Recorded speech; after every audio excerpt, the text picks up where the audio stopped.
श्री शिवाय नमस्तुभ्याम हर हर महादेव। तो कैसे हैं आप सब। देखिए आज का ये वीडियो आप सभी लोगों के लिए बहुत ही ज़्यादा खास होने वाला है, बहुत ही ज़्यादा विशेष होने वाला है। क्यों विशेष होने वाला है? देखिए अगर आपके जीवन में धन की बहुत ज़्यादा कमी है, वैभव नहीं है, आपके जीवन में ऐश्वर्य की आपको प्राप्ति नहीं है, या आप बहुत सारी बीमारियों से घिरे हुए हैं, यानी कोई ना कोई रोग आपके घर में हमेशा लगा ही रहता है, कभी किसी को तो कभी किसी को, या फिर आपकी कोई ऐसी विशेष मनोकामना जो बहुत समय से आप चाहते हैं कि परिपूर्ण हो जाए, पर वो मनोकामना अभी तक अधूरी है और आप चाहते हैं वो पूरी हो जाए। तो अपनी किसी भी विशेष मनोकामना के लिए, यानी ये उपाय जो आज की इस वीडियो में हम बताएंगे, ये उन्हीं लोगों को करना है जिनके जीवन में कोई ना कोई बीमारी है, किसी की विशेष मनोकामना है, या किसी के जीवन में धन की कमी है। तो उन लोगों को विशेष रूप से इस उपाय को तो ज़रूर करना चाहिए। इतना ज़्यादा खास और विशेष ये उपाय है, जो लोग उपाय कर कर के थक चुके हैं, यानी वो बहुत उपाय कर लिए, उन्होंने तरह तरह के उपाय कर लिए, लेकिन उनकी अभी तक जो मनोकामना के लिए वो उपाय कर रहे हैं वो अभी तक परिपूर्ण नहीं हुई है। तो उन लोगों को एक बार शिव नंदी वाला ये उपाय ज़रूर करना चाहिए, जो आज की इस वीडियो में हम आपको बताएंगे। ये उपाय पूज्य गुरुदेव ने अपनी कथा में बताया है, जो कथा अभी उनकी चल रही है उसमें उन्होंने ये नया उपाय बताया है, जो आपको एक बार प्रैक्टिकल करके ज़रूर देखना चाहिए।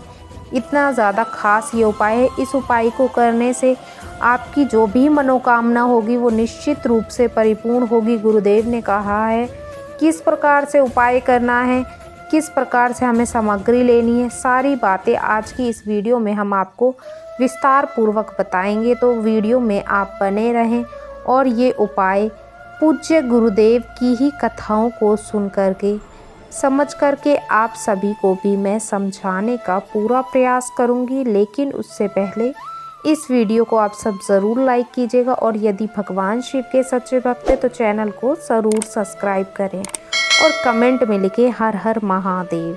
तो देखिए अब हम जान लेते हैं उपाय के बारे में कि हमें उपाय किस प्रकार से करना है। तो देखिए ये उपाय विशेष रूप से उन लोगों को करना है जो लोग चाहते हैं कि उनके जीवन में धन वृद्धि हो, यानी माता लक्ष्मी जी का सदैव उन पर आशीर्वाद बना रहे, और साथ ही जो लोग चाहते हैं कि उनके जीवन में वैभव हो, वैभव की उन्हें प्राप्ति हो, साथ ही ऐश्वर्य की उन्हें प्राप्ति, यानी उनका मान सम्मान बढ़े।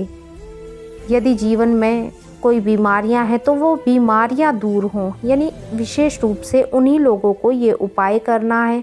बहुत ही खास ये उपाय है जो आपको आज के दिन करना है। यानी तो देखिए इस उपाय के लिए सबसे पहले आपको हरे मूंग के 31 दाने लेने हैं, ठीक है ना। हरे मूंग जो साबुत वाली हरी मूंग होती है ना, उसके लेने हैं। देखिए दाल का प्रयोग नहीं करना, एक दाल आती है ना हरी मूंग की, वो नहीं प्रयोग करनी आपको। बिल्कुल आका होते हैं ना, मतलब साबुत जो होते हैं वो वाले हरे मूंग यूज़ करने हैं, यानी प्रयोग करने हैं।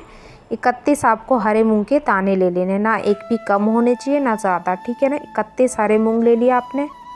तो देखिए अब इसी के साथ आपको एक ले लेना है बेलपत्र।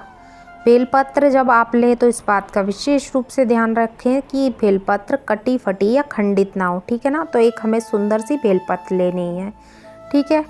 अब देखिए आपको क्या करना है। अब आपको देखिए ये उपाय कब करना है। ये उपाय आपको करना है सुबह, यानी कि आपको आज के दिन, यानी कि बुधवार के दिन सुबह आपको ये उपाय करना है। तो देखिए कैसे करना है कि आपको एक कटोरी ले लेनी है, स्टील की ना कटोरी ले ली। अब इसमें जो आपने हरे मूंग थे ना, हरे मूंग, वो हरे मूंग आपको 31 इसी कटोरी के अंदर डाल देने हैं, ठीक है ना। अब जो आपने एक बेलपत्र लिया ना, वो बेलपत्र आपको इसी हरे मूंग के दाने के ऊपर, यानी कि इसी कटोरी में आपको रख देनी है, ठीक है ना।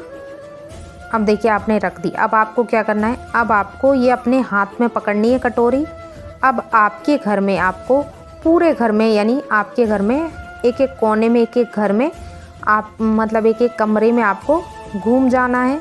तो देखिए हमें अशुद्ध स्थानों को छोड़ देना है, यानी अशुद्ध स्थानों पे हमें नहीं जाना। उसके अलावा हमें एक एक कमरे में जाना है, ठीक है ना। फिर बाद में अंत में क्या करना है, जैसे आप पूरे घर में हो आए, अब आपको क्या करना है, इस कटोरी को जा कर के आपको आप ही के घर में, आपको मंदिर में जा कर के इस कटोरी को रख देना है। साथ में आपको एक दीपक और प्रज्वलित कर देना है, यानी आपको एक गोल बाती का दीपक तैयार करना है। गोल बाती का दीपक तैयार करना है, यानी मिट्टी का दीपक ले लो, उसमें आपको गोल बाती लगानी है और उसके अंदर आपको घी भर देना है और आपको ये प्रज्वलित कर देना अपने मंदिर में, ठीक है ना। और इसी के पास में आपको कटोरी रख देनी। ये कार्य आपको कब करना है? सुबह करना है, ठीक है ना। अब देखिए आपको क्या करना है। तो आपने दिन में सुबह रखा छोड़ दिया। अब देखिए आपको ये प्रदोष काल के समय में, यानी प्रदोष काल शाम को आज ही के दिन, बुधवार के दिन प्रदोष काल के समय में आपको इस कटोरी को अब उठा लेना है, ठीक है ना। मंदिर से उठा लिया। अब देखिए आपको क्या करना है, इसी के साथ आपको एक तांबे के पात्र में आपको भरना है जल, अपने ही घर का मटके का जल आपको भर लेना है। और ये दोनों सामग्री को लेकर के आपको आज के दिन यानी प्रदोष काल के समय में चले जाना है भगवान शिव के मंदिर। तो देखिए आप मंदिर आ गए। अब आपको देखिए सबसे पहले क्या करना है, सबसे पहले आपको उत्तरमुखी होकर के आपको शिवलिंग के समक्ष आपको खड़े हो जाना है, ठीक है ना। अब देखिए आपको क्या करना है, जो आप 1 लोटा जल लेके आए ना, सबसे पहले आपको ये 1 लोटा जल आपको भगवान शिव के शिवलिंग पे समर्पित करना है, कुंदकेश्वर महादेव जी के नाम का स्मरण करते हुए। पूरा 1 लोटा जल आपको भगवान शिव के शिवलिंग पे समर्पित कर देना है, कुंदकेश्वर महादेव जी के नाम का स्मरण करते हुए, श्री शिवाय नमस्तुभ्यम मंत्र का जाप करते हुए। तो पूरा 1 लोटा जल आपने भगवान शिव के शिवलिंग पे अर्पित कर दिया। अब क्या करना है, तो देखिए अब आपको क्या करना है, अब आपके पास जो 31 हरे मूंग के दाने हैं ना, वो आपको अपने दाहिने हाथ में रखने हैं, ठीक है ना। और आपको अपने दाहिने में हाथ में रखने और उसके बाद आपको आपकी जो भी मनोकामना है उस मनोकामना को बोल करके ये 31 हरे मूंग के दाने आपको माता अशोक सुंदरी वाले स्थान पर अर्पित कर देने हैं, ठीक है ना, रख देने हैं और अपनी मनोकामना को बोल देना है, ठीक है ना।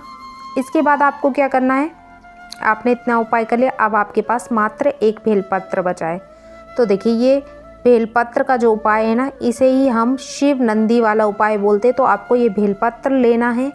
अब देखिए बेलपत्र की जो तीनों पत्तियाँ जिस स्थान पर मिलती है ना, यानी जिस जगह पे मिलती है वहाँ पर आपको वहाँ से पकड़ना है, इस बेलपत्र को पकड़ना है। और ये आपको नंदी जी होते हैं ना, नंदी जी, उनके मस्तक पे आपको केवल स्पर्श कराना है, ठीक है ना, चढ़ाना नहीं है, केवल स्पर्श कराना है। और किस प्रकार से कराना है, अब आपको वो क्रम समझना है।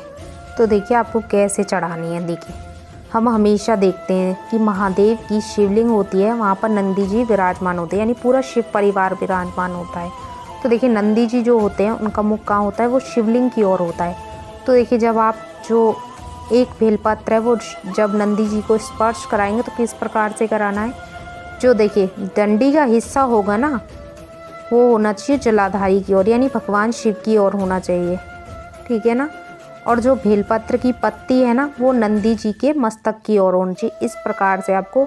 और जो चिकना वाला भाग है वो नंदी जी के मस्तक पर स्पर्श होना चाहिए। तो इस प्रकार से आपको ये 1 बेलपत्र नंदी जी के मस्तक पर स्पर्श करानी है अपनी मनोकामना को बोल करके। तो देखिए आपने जो बेलपत्र थी नंदी जी के मस्तक पर स्पर्श करा दी। अब आपको यही बेलपत्र भगवान शिव के शिवलिंग पर आपको अर्पित कर देनी है। कैसे अर्पित करनी है, देखिए अब जो डंडी का हिस्सा है ना वो जलाधारी की ओर रखना है और जो चिकना वाला भाग है ना वो शिवलिंग पर स्पर्श होना चाहिए और पत्ती का हिस्सा आपकी ओर होना चाहिए। इस प्रकार से आपको ये बेलपत्र अर्पित करना है अपनी नाम और गोत्र को बोल करके। मात्र इतना सा आपको ये सुंदर सा उपाय करना है और आपके जीवन में धन से जुड़ी हुई जो भी समस्याएं होंगी ना, जो भी परेशानी होगी, वो निश्चित रूप से दूर होगी। बहुत ही ज़्यादा विशेष ये उपाय है। आपके जीवन में वैभव की प्राप्ति होगी, आपको आपका ऐश्वर्य बढ़ेगा, साथ ही साथ यदि कोई रोग होंगे तो वो रोग भी दूर होंगे। इतना ज़्यादा खास ये उपाय है जो पूज्य गुरुदेव ने अपनी शिव महापुराण की कथा में बताया। बहुत ही ज़्यादा विशेष ये उपाय है शिव नंदी वाला, जो प्रत्येक व्यक्ति को एक बार ज़रूर करना चाहिए। और आज ये बहुत ही विशेष दिन है, बुधवार का दिन है और बुधवार के दिन हमें हरे मूंग के दाने का उपाय ज़रूर करना चाहिए, बेलपत्र के उपाय ज़रूर करने चाहिए। इसीलिए किसी को भी चूकना नहीं है और अपने जीवन में मनोकामनाओं की पूर्ति के लिए आपको ये उपाय ज़रूर करना चाहिए। तो आज के लिए बस इतना ही। श्री शिवाय नमस्तुभ्याम। हर हर महादेव।